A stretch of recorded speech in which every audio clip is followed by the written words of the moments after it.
बिस्मिल्लाहिर्रहमानिर्रहीम। अस्सलाम वालेकुम व्यूअर्स, आप देख रहे हैं डाइनिंग आवर कुकिंग विद आसमा शाह। मैं अमूमन टाइम की बचत के लिए एक ही पैन में मसाला बना के 2 से 3 डिशेस बना लेती हूँ। आज मैंने सालन के साथ साथ पुलाव भी बनाना था। ये मैंने एक ही पैन में मसाला बना के किस तरह से बनाया, ये रेसिपी स्पेशल आपसे आज मैं शेयर करी हूँ। इस चैनल पे मज़ीद रेसिपीज़ देखने के लिए अगर आप ब्लैक सब्सक्राइब के बटन के साथ साथ बेल आइकन को भी प्रेस कर देंगे तो नई आने वाली वीडियो का नोटिफिकेशन आपको सबसे पहले फ्री में मिल जाएगा। प्याज से मतलब मैं आपको बता दूँ, यहाँ हम ना छोटे साइज़ के प्याज ले रहे हैं। ये 4 हैं। इनका छिलका उतार लेने के बाद हमने धो लिया। मैं हमेशा प्याज को धो लेने के बाद ही काटती हूँ, क्योंकि इस तरह से आँखों में जलन भी नहीं होती और आंसू भी नहीं आते। रूटीन में जैसे आप अपने लिए खाना बनाते हैं ना, उसमें ऑयल भी इस्तेमाल कर सकते हैं। अगर आप ऑयल डालें तो आप 1 कप ले लीजिएगा। मैंने यहाँ 1 कप से थोड़ा कम घी लिया है, क्योंकि घी पिघलने के बाद थोड़ी ज़्यादा मिकदार में हो जाता है। लहसुन मेरे पास गाँव से आया हुआ था, ये ऑर्गेनिक है। और छोटे साइज़ का लहसुन जो है ये मैंने एक पूरी पौथी इसमें डाल दी है।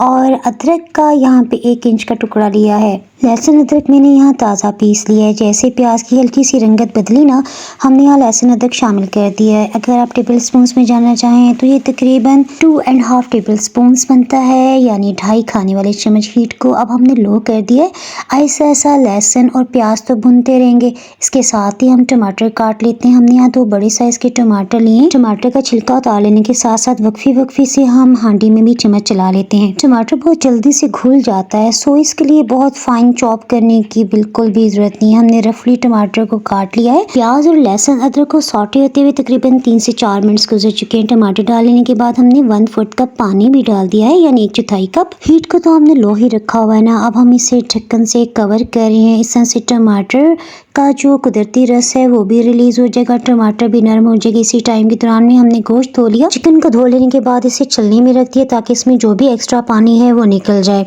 तकरीबन 5 मिनट के अंदर हमने गोश्त धो लिया। और इसी दौरान में देखिए टमाटर भी काफ़ी हद तक नरम हो चुके हैं। अब या तो चम्मच की बैक साइड से आप इसे हल्का सा प्रेस करते हुए आप इसे मैश कर सकते हैं। टाइम की बचत के लिए हम यहाँ पे हैंड ब्लेंडर का इस्तेमाल करें। पानी अगर कम मिकदार में हो तो ये अच्छी तरह से मैश नहीं कर पाता, सो इसीलिए हमने इसमें तकरीबन 1/4 कप पानी डाल दिया है। मसाला ज़ाया ना हो, सो हम 1/4 कप इसके ऊपर भी पानी डाल के इसे साफ़ कर लेते हैं। हीट को तो हमने लो ही रखा हुआ था। अब हम यहाँ पे हीट को हाई करते हुए इसमें जो भी पानी है उसे खुश्क कर लेते हैं, ताकि इसमें ऑयल ऊपर की सतह पे आ जाए। 5 मिनट्स के अंदर ऑयल तो ऊपर की सतह पे आ गया। यहाँ पे हमने टोटली मसाले को खुश्क नहीं करना। हांडी के मसाले को एक दफ़ा हमने अच्छी तरह से मिक्स कर लिया, ताकि इसमें ऑयल जो है वो बराबर दोनों हांडियों में रह सके। और इसमें जो मसाला है ना, चिकन क्योंकि ग्रेवी वाला अच्छा लगता है, सो हमने मसाला थोड़ा सा चिकन के सालन के लिए ज़्यादा डाला है। और पुलाव के लिए इतने ज़्यादा मसाले की ज़रूरत नहीं होती, सो हमने थोड़ा सा कम रखा है पुलाव के लिए। धुले हुए चिकन को हमने 2 हिस्सों में डिवाइड किया है। आधे चिकन को अब हम इस मसाले में डालते हैं। सबसे पहले तो हम चिकन का सालन बना रहे हैं, उसके लिए हमने मीडियम हाई हीट की है, क्योंकि चिकन में अपना पानी भी होता है। इसके साथ इसमें कुछ मसाले शामिल करते हैं। नमक 1 चाय की चम्मच, हल्दी पाउडर ये आधी चाय की चम्मच है, और लाल मिर्च पाउडर ये भी 1 चाय की चम्मच है। इन मसालों को चिकन पे डाल लेने के बाद एक दफ़ा अच्छी तरह से चम्मच से मिक्स कर देते हैं, ताकि इन मसालों का जायका और फ्लेवर चिकन में अंदर तक रच बस जाए, डेवलप हो जाए। और चिकन को भी एक दफ़ा अच्छी तरह उल्टा पलटा लेते हैं, ताकि सभी चिकन को यकसां हीट लगे। ये देखिए ऑयल ऊपर की सतह पे आ गया है। अब हम सिर्फ 2 से 3 टेबल स्पून ही पानी इसमें डाल रहे हैं, और इसे चम्मच से अच्छी तरह से मिक्स करते हुए भून लेते हैं। जब चिकन को इस तरह से भुना जाए तो चिकन में जो भी बू होती है, स्मेल होती है, वो ख़त्म हो जाती है। सिर्फ 1 से 1.5 मिनट के अंदर ही ऑयल दोबारा से ऊपर की सतह पे आ जाएगा, तो हम दोबारा से 2 से 3 टेबल स्पून इसमें पानी डाल देंगे। इस तरह से 300 ml पानी हम चिकन को भूनते हुए इस्तेमाल कर रहे हैं। चिकन को तो हम साथ साथ भून ही रहे हैं। इसके साथ ही मेरे पास हाफ क्रश्ड खुश्क धनिया ख़त्म था, सो मैं इसे फ्रेश ग्राइंड कर रही हूँ। ये 1 हफ्ते के लिए मैं ग्राइंड करके रख लेती हूँ। हाफ क्रश्ड करने के लिए इसे हमने 10 सेकंड्स के लिए ऑन करें, फिर ऑफ करें। इसे 3 से 4 बार इस तरह किया, तो ज़बरदस्त किस्म का हाफ क्रश्ड खुश्क धनिया हमें मिल गया। ये हम एक खाने वाला चम्मच भर के चिकन के मसाले में शामिल कर रहे हैं। अगर आप इस तरह से हाफ क्रश्ड खुश्क धनिया डालेंगे ना तो यकीन करें आपको चिकन और पुलाव का मज़ा आ जाएगा। अगर आपने इससे पहले कभी भी कुकिंग नहीं की तो आपके अंदाजे के लिए मैंने 2 से 3 टेबल स्पून पानी डालते हुए इसमें शामिल किया है। साथ साथ चम्मच से मिक्स कर रहे हैं यहाँ तक कि ऑयल ऊपर की सतह पे आ जाए। दोबारा इतना ही पानी शामिल करना है। इसी तरह देखिए 300 ml पानी थोड़ी थोड़ी मिकदार में डालते हुए ख़त्म हो चुका है और गोश्त की रंगत से भी आपको अंदाज़ा हो जाएगा कि अच्छी तरह से भुन चुका है। ऑयल जब ऊपर की सतह पे आ गया हमने इसमें आधे कप से थोड़ा ज़्यादा दही डाल दिया है। हीट को हमने अभी तक मीडियम हाई ही रखा हुआ है। इसे अच्छी तरह से मिक्स करते हैं। अब यहाँ ये ख्याल करना बहुत ज़रूरी है, अगर दही फट गया तो आपने दही का पानी खुश्क होने तक इसे भूनना है। और ये देखें दही की नहीं फटा है और ये गाढ़ी सी ग्रेवी में कन्वर्ट हो गया है। जैसे जैसे हीट लगेगी दही का पानी इसमें से रिलीज़ हो जाएगा। ये देखें काफ़ी सारा पानी है। अब चाहें तो इसे खुश्क कर लें और उसके बाद जितनी गोश्त को आप गलाना चाहते हैं उस हिसाब से पानी शामिल कर दें।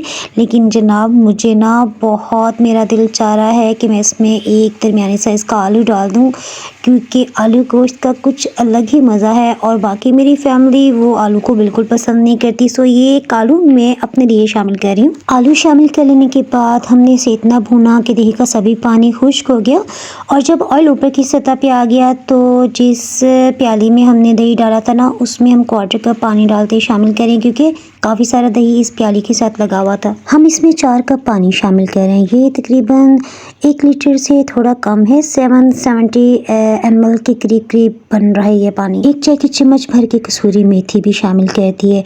अब हम इसे ढक्कन से कवर करते हीट को बिल्कुल लो करें। हीट में आपको दिखा देती हूँ, देखिए मीडियम हाई से हमने बिल्कुल लो कर दिया। इस तरह से आलू चिकन अच्छी तरह से गल जाएंगे। चिकन को दम लगा लेने के बाद अब मैं आपको बताती हूँ कि इसी मसाले से अब हम चावल कैसे बना रहे हैं। दोनों को साथ इसलिए नहीं चलाया ताकि आप कंफ्यूज ना हो। आपको याद है ना हमने चिकन को 2 हिस्सों में डिवाइड कर दिया था। सो 1 पाउंड अब हम इसमें चिकन डाल रहे हैं। हीट को हमने मीडियम लो ऑन कर लिया है।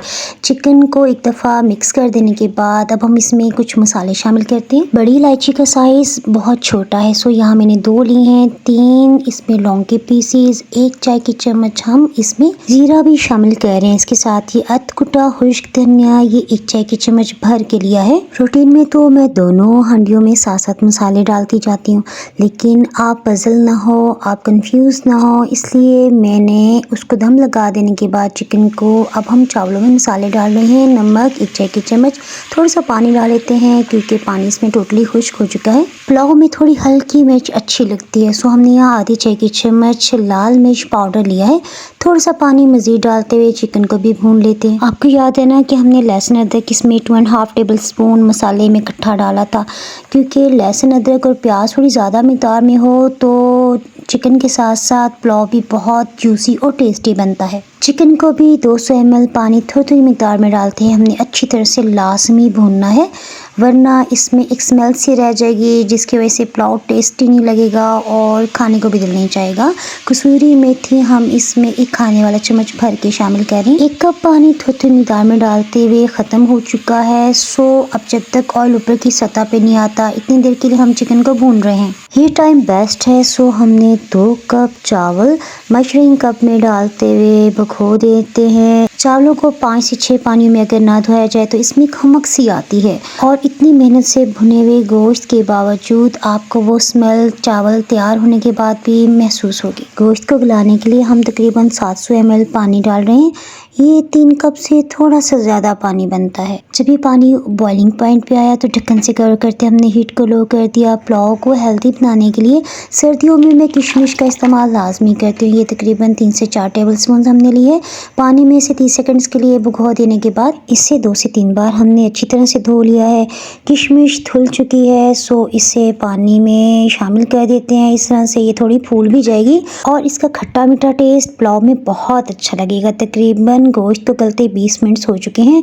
अब हम इसका ढक्कन हटाते हुए भीगे हुए चावल भी शामिल कर देते हैं। चावलों को पानी में भीगे हुए तकरीबन 40 मिनट से ज़्यादा टाइम हो चुका है। इसके ऊपर जो पानी था वो हमने गिरा दिया ताकि आपको हम परफेक्ट अंदाज़ा बता सकें। चावलों को बस एक दफ़ा अच्छी तरह से मिक्स करना है, बार बार इसमें चम्मच नहीं चलाना। अब हम इसमें एक अच्छा सा उबाल आने देंगे। उसके बाद मैं आपको एक स्पेशल ट्रिक बताऊंगी। मुट्ठी भर के हमने हरा धनिया भी डाल दिया है। अच्छा, जब पानी बॉइलिंग पॉइंट पे आ गया ना, अब आपने ऐसे करना है कि एक चम्मच लेनी है, ऑयल को एक साइड पे हटाते हुए जो इसका पानी है ना, इसको आपने ज़रा सा चखना है। इस पानी को चखने से आपको अंदाज़ा हुआ कि नमक या मिर्चें आपको इसमें क्या चीज़ मज़ीद शामिल करनी है। ज़बरदस्त बिल्कुल परफेक्ट नमक मिर्च है। अगर आप स्पाइसी तेज़ पसंद करते हैं ना, तो इस स्टेज पे आपने 3 हरी मिर्चें दरमियान से कट लगाते हुए इसमें डाल देनी है। पानी चावलों के ऊपर की सतह पे अब तकरीबन ख़त्म हो गया, लेकिन नीचे भी है और चावल 85% तक गल चुके हैं। सो इसी स्टेज पे हम ढक्कन से कवर करते, हीट को बिल्कुल लो करें, स्टीम अच्छी तरह से बने। सो इसके लिए हमने ढक्कन को कपड़े से कवर कर दिया है। बिल्कुल लो हीट पे 10 मिनट्स के अंदर गर्मा गर्म पुलाव तैयार हो गया है। ज़बरदस्त खुशबुएं आ रही हैं। इसके साथ हमने सलाद भी लीमू का रस डालते हुए तैयार कर लिया। साथ हमने पुदीना चटनी बनाई, सालन भी डिश आउट कर लिया। तो में याद रखें, हम तो अभी लंच इंजॉय कर रहे हैं। फिर मिलेंगे मज़ेदार सी रेसिपी के साथ। अल्लाह हाफिज़।